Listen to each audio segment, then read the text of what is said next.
유명한 것과 훌륭한 것은 다릅니다. 유명한 만큼 더 세속적일 수도 있습니다. 훌륭해서 유명하기도 하지만 세속적이어서 유명하기도 합니다. 유명해지려고 해서 훌륭하지 않으며 유명해지기를 바라지 않아서 훌륭합니다. 수행은 유명해지려고 하는 것이 아니고 훌륭하게 되기 위해서 하는 것입니다. 우리들에게 있는 번뇌도 자신이 만듭니다. 그리고 우리가 얻는 지혜도 자신이 만듭니다. 불행도 자신이 만들고 행복도 자신이 만듭니다. 불행은 감각적 욕망으로 생기며 행복은 수행의 지혜로 얻습니다. 우리가 나쁘기 때문에 좋아질 수도 있지만은 나쁘기 때문에 더 나빠질 수도 있습니다. 이렇듯 삶은 외부의 힘에 의해 결정되지 않고 자신의 마음가짐이 결정하는 것입니다. 이것을 우리는 수행이라고 말합니다. 그런데 어리석은 자는 수행의 이익을 모릅니다. 그래서 수행을 손해보는 짓이라고 생각합니다. 지식이 있는 자는 수행의 이익을 알지만은 생각으로 그치고 수행을 하지 않습니다.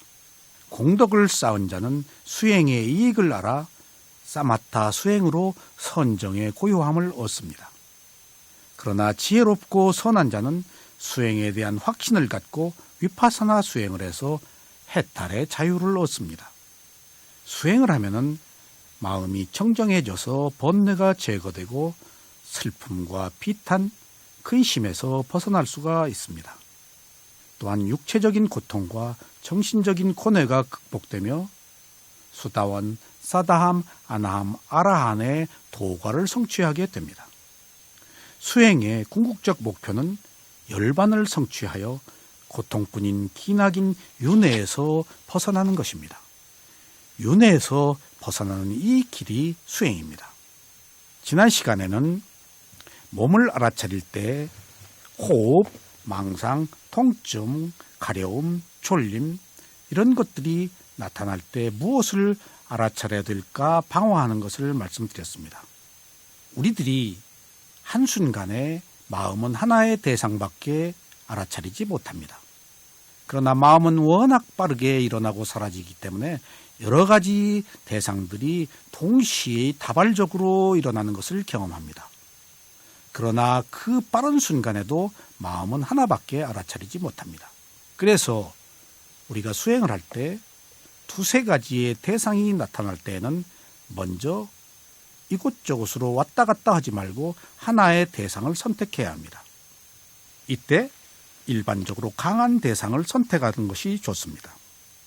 이렇게 강한 대상을 선택한 뒤에 차츰 알아차리는 힘이 생기면은 때로는 오히려 강한 대상보다 미세한 대상을 알아차릴 수도 있습니다. 왜냐하면 수행은 처음에는 아는 힘을 강화하기 위한 것입니다. 그래서 알아차릴 대상을 밖에 있는 것들에 두지 말고 항상 자신의 몸과 마음으로 해야 됩니다. 밖으로 나가면은 시비가 벌어집니다. 그리고 알아차림을 놓칩니다. 그래서 먼저 자신의 몸과 마음을 알아차린 뒤에 그 힘이 축적되면은 밖에 있는 대상을 지켜볼 수도 있습니다. 우리가 수행을 할 때 여러 가지 대상이 나타난다는 것은 매우 자연스러운 것입니다. 사실 이런 모든 것들을 다 대상으로 알아차리는 것이 위파사나의 특성이라고 말할 수도 있습니다. 하나의 대상만을 고집하지 않고 나타나는 모든 대상을 손님처럼 맞이한다는 것은 자연스럽게 대상에 접근하여 그 실체를 알 수 있는 기회이기 때문입니다. 가령 잠재의식 속에 숨어있던 고정관념들이 망상으로 튀어나온다면 오히려 그것은 기회인 셈입니다. 이런저런 망상이 많이 떠오른다는 것은 자신이 어떤 고정관념을 가지고 있는지를 알 수 있는 것이기도 합니다. 아, 지금 내가 주로 무슨 생각을 하고 있구나 라고 알 수 있기도 합니다. 수행 중에 나타나는 것은 버릴 것이 하나도 없다는 것을 유념해야 합니다. 그것들은 모두 하나같이 알아차릴 대상입니다. 결코 좋은 것과 나쁜 것을 구별해서는 안 됩니다. 이처럼 수행은 일단은 알아야 하는데 먼저 나타난 대상을 그리고 강한 대상을 알아차리는 것으로부터 시작해야 합니다. 그러나 알 것도 많고 알아차리는 방법도 자기 욕심으로 대하기 때문에 있는 그대로 알아차리기가 어렵습니다. 그래서 이런 혼란 때문에 일정한 수행 지도자의 도움을 필요로 합니다. 그래서 자기가 체험한 것을 보고하고 적절한 답변을 듣는 것이 수행이 발전합니다. 이것은 부처님 이래로 매우 중요합니다. 자기 혼자서는 결코 깨달음의 길로 갈 수가 없기 때문에 앞서서 경험한 스승의 도움을 받는 것이 매우 중요합니다. 그래서 위파사나 수행은 반드시 필수적으로 면담의 과정을 거칩니다. 왜냐하면 면담 없이는 한 발도 나아갈 수가 없기 때문입니다. 자기 혼자 판단하고 자기 혼자 내린 결정은 바르지 못합니다. 저도 과거에 미얀마에서 수행을 할 때 늘 스승께 이런 고통을 말씀드렸습니다. 스승님, 수행이 안 됩니다. 괴롭습니다. 그러면 스승께서는 늘 이렇게 말씀하셨습니다. 판단은 내가 한다. 너는 단지 일어난 것만을 보고해라. 너는 지금 매우 수행을 잘하고 있다. 아닙니다. 수행이 안 됩니다. 바로 그것이 네가 판단하는 것이다. 너는 겪어야 될 과정을 지금 겪고 있는 것이다. 그러니까 수행이라는 것은 잘 되는 것만을 말하지 않습니다. 잘 안 되는 과정이 연속적으로 일어나는 것이 수행입니다. 어느 날 잘 되면은 그 순간 교만심에 사로잡혀서 수행이 퇴보합니다. 그래서 끊임없이 잘 안 되는 과정을 거치는 것이 수행이라고 이해하셔야 됩니다.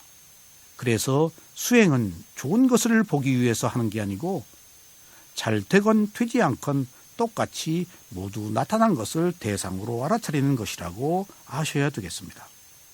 우리가 욕심을 부려서는 안 됩니다. 수행을 할 때 무엇을 어떻게 알아차리는 것에 대한 것 못지않게 무엇을 알았는가에 대해서 보고하는 것이 중요합니다. 보고의 과정은 제대로 알아차리고 있는가를 검증하는 기회이지만은 또 더 열심히 알아차리도록 노력하게 하는 긍정적인 측면이 있습니다. 수행을 제대로 하고 있는가에 대한 점검 외에 보고하기 위해서 더 열심히 알아차리려는 노력을 하게 되는 부수적인 효과까지도 있습니다. 수행은 이렇게 총체적으로 진행되어야만 바르게 할 수가 있습니다. 그래서 수행을 한다는 것은 먼저 무엇을 알아야 하는가가 필요하고 어떻게 알았는가가 뒤따라야 되고 알았으면 그것이 정리되어서 보고되어야 하는 과정을 거칩니다. 이러한 명확한 과정이 있어야 제대로 수행을 할 수가 있습니다. 그러나 보고하기가 매우 어렵습니다. 우선 자기의 내면이 드러나기 때문입니다. 그리고 자랑할 것이 못되기 때문에 고통을 겪습니다. 그러나 똑같은 이야기를 똑같이 해야 됩니다. 같은 이야기라도 스승은 같은 이야기로 받아들이지 않습니다. 왜냐하면 같은 마음, 같은 몸이 아니기 때문입니다. 제가 스승에게 면담을 할 때 이런 질문을 하면은 어떤 답변을 할 것이라는 것을 예감할 수도 있습니다. 그래도 해야 합니다. 왜냐하면 같은 순간의 마음과 같은 순간의 몸이 아니라는 사실을 자각하기 때문입니다. 그리고 같은 답변을 들었어도 면담을 할 때와 하지 않았을 때는 엄청난 수행의 차이가 있습니다. 보통 면담을 하루 하면은 3일 정도의 면담의 효과가 지속됩니다. 이렇게 수행은 혼자 하기가 어려운 것입니다. 수행을 시작한다는 것은 바라는 것 없이 해야 합니다. 바라는 것 없이 한다는 것은 매우 생경한 말입니다. 그러나 출세간에서는 가래가 없는 것으로부터 출발합니다. 가래는 반드시 집착을 하게 되고 업을 생성해서 태어남이라는 결과를 낳기 때문에 바라는 것 없이 단지 필요해서 있는 그대로의 대상을 지켜봐야 됩니다. 산다는 것이 모두 바라는 것뿐인데 처음부터 이러한 수행을 하면은 바로 부딪힙니다. 그러나 어쩔 수 없습니다. 수행은 바라는 것 없이 해야 합니다. 우리는 바라지 않고 살아본 적이 없습니다. 그러나 출세간에 이 길로 가기 위해서는 바라지 않는 새로운 길을 가셔야 됩니다. 가야 할 길이 아무리 험하고 멀더라도 우리는 이 길을 가야 합니다. 안 해보던 것이라고 해서 언제까지나 안 할 수는 없습니다. 또 바라는 것과 함께 없애려고 하지도 말아야 됩니다. 우리는 바라고 없애려고 하는 것이 모두 탐심과 진심, 성냄이라는 것을 알아야 합니다. 처음부터 바라고 없애려고 하기 때문에 우리는 오히려 수행이 더 힘든 것입니다. 그러나 결국 이것을 받아들이기가 쉽지 않기 때문에 수행이 힘든 것이라고 알아야 합니다. 수행을 시작하려면 좌선을 하기 마련인데 좌선이라는 것은 일정한 시간을 움직이지 않고 앉아있기 때문에 쉽지가 않습니다. 우선 아프고 졸리고 망상이 떠오르고 가렵고 해서 괴롭습니다. 도대체 무엇을 얻으려고 이러고 앉아있는지 의심이 들기도 합니다. 움직이면 안 된다고 해서 또 움직일 수도 없습니다. 더구나 호흡을 알아차리라고 하는데 잘 알아차리기도 힘듭니다. 이 호흡을 알아차려서 도대체 무엇을 한단 말인가라는 의심도 듭니다. 이렇게 별로 볼 것도 없는 하찮은 것들을 알아차리고 있을 때 자신이 한심한 생각도 듭니다. 그렇습니다. 수행은 바로 이런 괴롭고 이해할 수 없는 것을 알아차리는 것으로부터 출발해야 합니다. 수행을 한다는 것은 언제나 현재의 입장에서 자신의 몸과 마음에 나타나는 것을 알아차리는 것이기 때문입니다. 그렇기 때문에 현재라는 시제가 항상 따라야 됩니다. 현재 있는 것이면 그것이 무엇이든 알아차려야 됩니다. 거기에 좋고 싫고가 없습니다. 여러분들이 하찮은 것이라고 알아차린 것은 진실입니다. 그리고 그것은 실지하는 것입니다. 적어도 여러분의 마음이 그 순간 하찮다고 여기는 것을 알아차리는 동안에는 탐욕과 성냄, 어리석음이 들어올 수 없다는 매우 귀중한 사실을 놓치고 있습니다. 대상이 중요한 것은 아닙니다. 무엇이나 대상으로 알아차릴 때 깨어서 대상을 아는 마음만 있을 때 그때 탐욕과 성냄, 어리석음이 들어오지 않는다는 사실이 필요합니다.